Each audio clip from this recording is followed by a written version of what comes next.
While artificial intelligence feels digital, its intelligence resides inside rows of high-density computer servers. Training and running these generative AI models requires staggering amounts of electricity. The physical hardware is rapidly scaling up to the critical point where data centers are actively draining national power grids and forcing tech companies to search for new energy sources. Beyond the electricity, there is a secondary infrastructure crisis.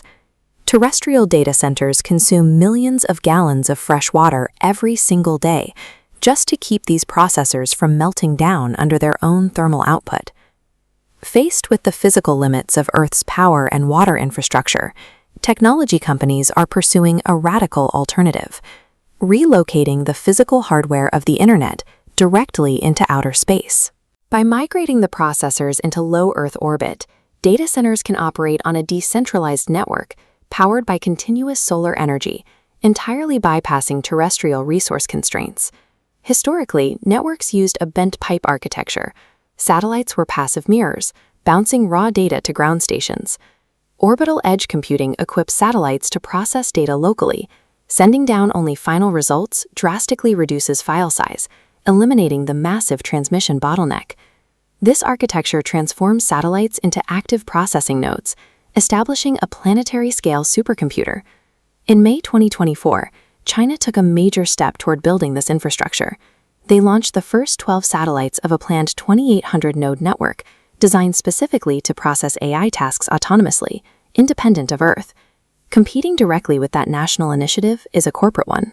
Elon Musk is currently working to merge the rocket deployment capabilities of SpaceX with the software models of his artificial intelligence venture, xAI. His proposed architecture targets the massive Starlink V3 satellite network, outfitting those orbital platforms with Tesla's next-generation AI-8 training chips. Once deployed, these individual satellites link together using high-speed, laser-based communication, beaming data through the vacuum at the speed of light. They form a single, decentralized computing cluster wrapped around the planet. This architecture allows a nation or corporation to scale its computing power globally, processing data and updating AI models autonomously, while bypassing the energy costs and electricity limitations currently hindering ground-based competitors. Pushing high-powered servers into orbit comes with a brutal physics problem.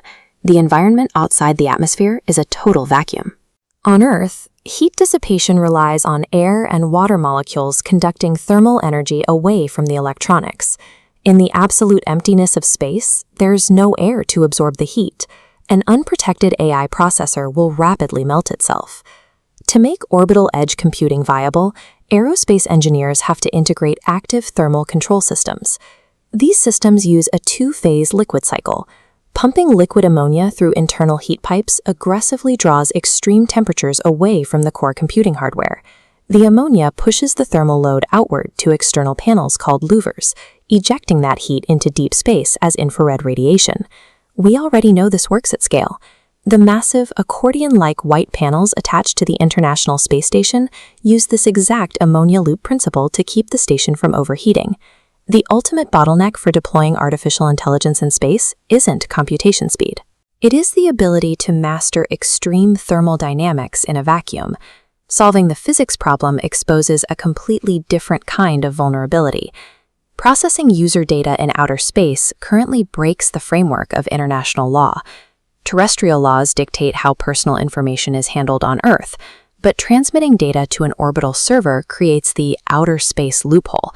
If intercepted or hacked in orbit, jurisdiction is murky. There is no legal consensus on whose laws apply to a space-based data breach. The foundational 1967 Outer Space Treaty was written to assign liability for physical objects, like a satellite crashing into terrestrial property. It contains absolutely zero provisions for digital privacy or data processing. Under current treaties, a malicious actor could legally sidestep regulations. By launching an orbital hacking node from a country with no data protection laws, they technically retain jurisdiction over that object while it operates in orbit. Legal experts are now pushing for an urgent solution, proposing either a brand new international data protection treaty or updated regulatory standards from the International Telecommunication Union. The physical energy demands of artificial intelligence are pushing the Internet's infrastructure off the planet. And as the cloud literally moves to the stars, humanity is being forced to rewrite the roles of the digital world.